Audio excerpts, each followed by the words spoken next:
Okay, so it's November 27th. Hey, guess what? You see me in front of the camera this time and not behind it.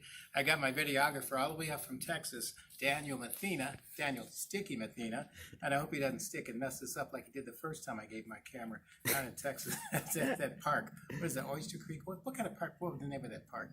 I haven't said outside of Houston. I forget the name of that park. Hey, they kept saying, because I kept forgetting, but it's something Bend Park. So, now I'm going to go over what I'm doing with my barbecue ribs. Okay, right down here you'll see what we're going to do. We've got this little Weber.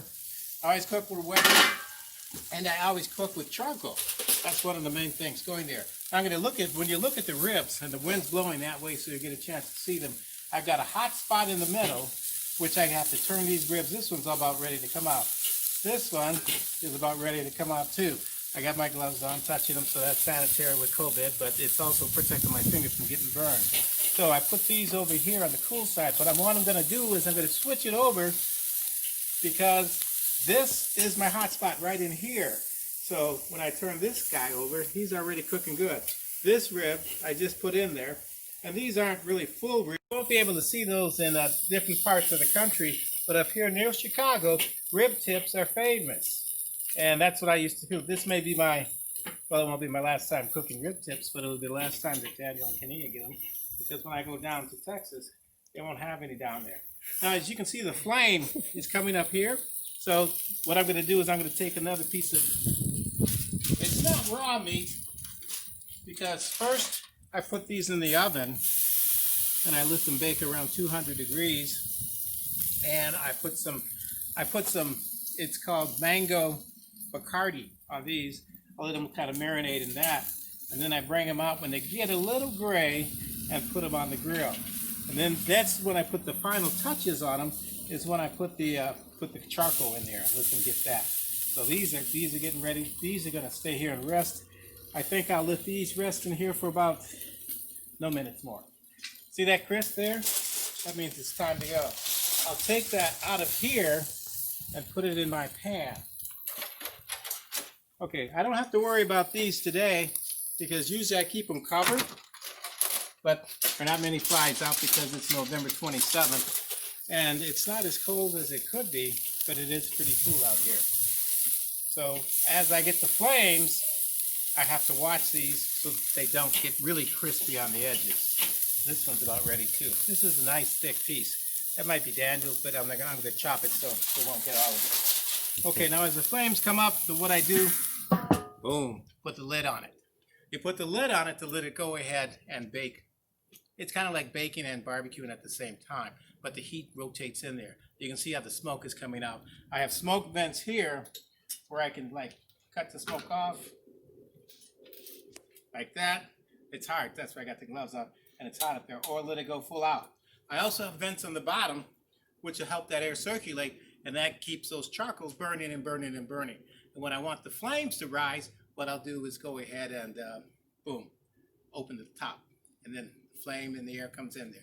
Okay, Daniel's going to pause it right now. You have to worry about taping that. Yep. Okay, we're back now. When it gets smoky like this, it's not going to focus by itself. Okay, go ahead. Okay. There's no focus on this. Okay, just watch it. Okay, now we're going to lift the lid and watch the smoke. Boom. It just comes out like that. I got the lid down here. Now, because I'm rotating these, I'm going to have to keep an eye on them. It's the best thing next to open grilling. Open grilling is just leaving the lid off all the time and then rotating it like that.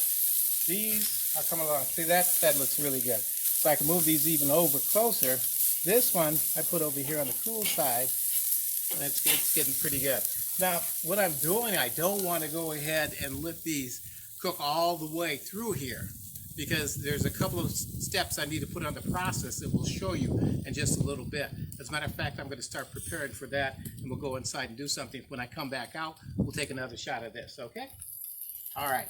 Okay, so what we're doing now is Father Pio. He's all the way from Missouri, and this is the only reason I'm doing this because he likes ribs, so we're barbecuing some ribs. What I'm going to do now, these are coming fresh off the grill. These are the first ones we took off, and I'm going to let them rest because right here is where I go to cutting them, chopping them. That's where we get the rib tips from. Like down in, I asked for this in North Carolina. They said, "What? You must be from Chicago." I said, "Yes." They said, "We don't do rib tips. They just do ribs. Even in Texas, they don't do tips, or in Alabama. I don't know if they do them in Missouri. Do they? Yes. They do rib tips in Missouri. So they do them in different parts of the country, but not a whole lot down south. So we're going to let these rest, and then we're going to go back outside and flip some more. That's what they look like now. Back outside, we saw the resting of the ribs, and they're getting ready. What they do is they have to rest and cool down. Then I'll go ahead and chop them into the tips that they're going to be. Now we're going to get some more smoke here. Voila. And while I've got this up, I'm going to take the juice that we had from the others and just pour it in here. That adds more flavor to it.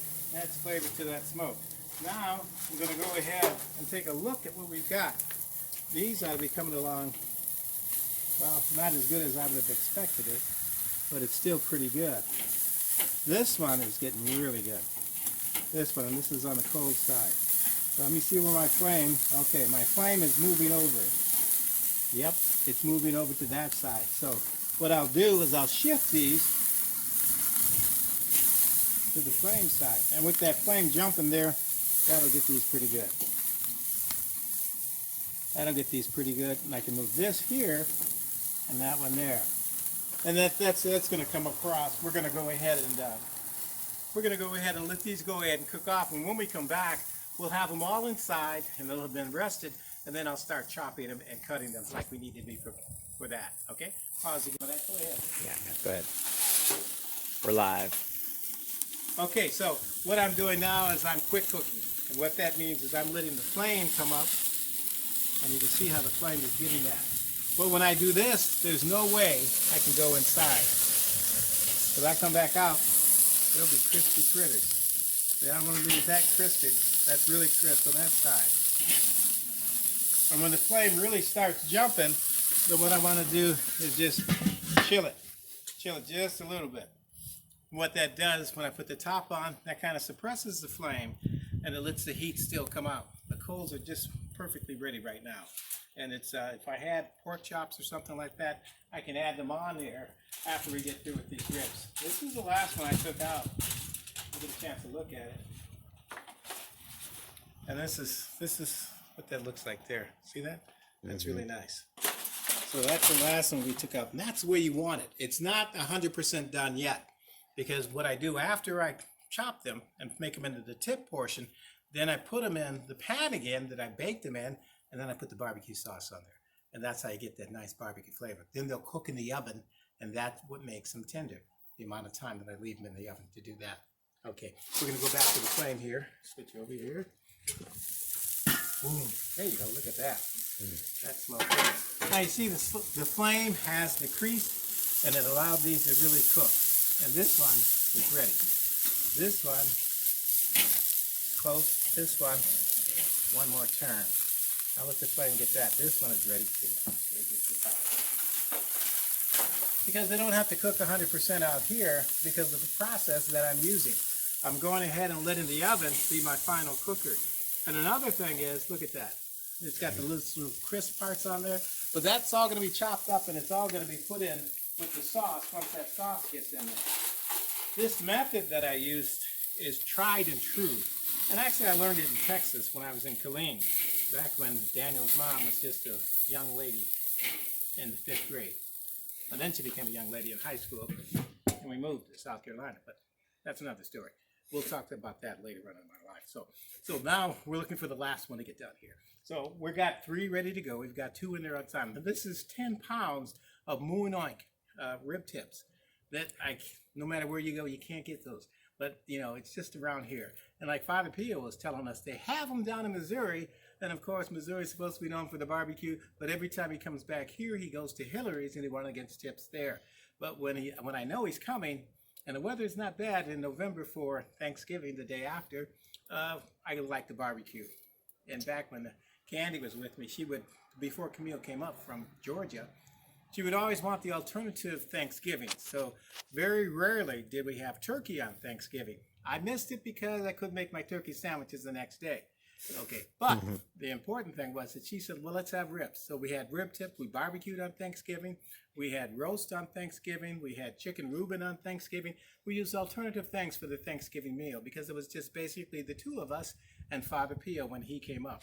And then when Camille came back, Kenia hasn't been here in 17 years, but when Camille came back and she started living with us, then she said, I want turkey, turkey, turkey. Because when she was in Georgia, they had things like raccoon, possum, and I don't know what else they had for Thanksgiving dinner. But it was anything that they can get in their backyards. So that's what she was, especially when she was with her dad, Gene McKnight. They would go out and just shoot everything and bring it in and cook that. She missed the turkey, so that's where we started that turkey tradition again. Okay, we'll pause a second. Right. Okay, now we're going back. This is the last one. Look at that. You've looked at this, and this is really good. Now, this took some real work because I couldn't just leave it and then come back and go again. It's got the nice little burnt parts on the edge. It's not like a brisket, but it is crispy there. So I'm going to take this inside. Then we're going to go ahead and we're going to start chopping the other ones. And these have to rest a bit. Two reasons for that.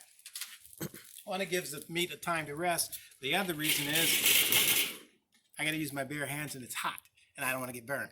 Okay. All right. Thanks, Dan. And these are the first tips that we brought out. We want to go ahead and get these cut and put into the pan. This is the pan that I baked them in.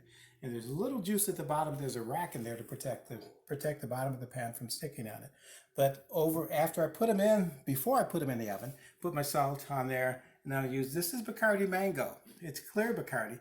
Usually I don't like to use clear liquids to bake with.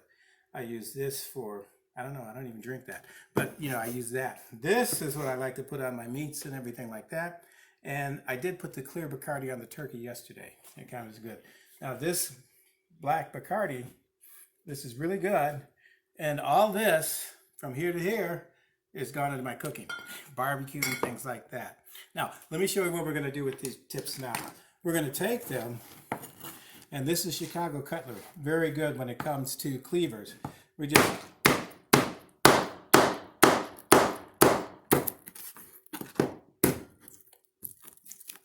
you want to get that cut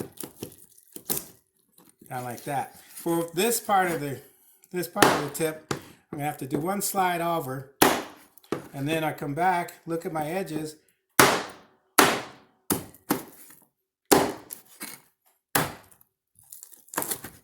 What I don't want to do, nobody wants a tip that big. So I come back, oops, oh, like this. Well, you can see where the bone is there. And take that again. That'll be a big one. Take those. You really want to whack them good in order to do that. Then you take your large tips. This is from a large order tips. Put those in the pan. If you're going to do small tips, you do them like this. Make sure I don't cut my finger off. That would be nice. And I would leave it on YouTube too. Okay, that one's too big. Cut it again. And when you get 10 pounds of this, by the time you cut them off, they're just the perfect size. They're going to go in too.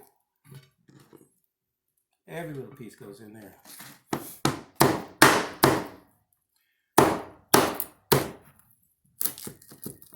One of the things that happens when I'm doing this is inevitably these things are full of grease. And so periodically I have to go over here and get the grease off my hands because it's starting to slip on my cleaver. And then that doesn't give me the right swing and I end up missing. I've never cut a finger off, but that handle gets greasy and slick. Oh, it's not good. Mm-hmm. But it makes a good solid whack. These bones are killing me.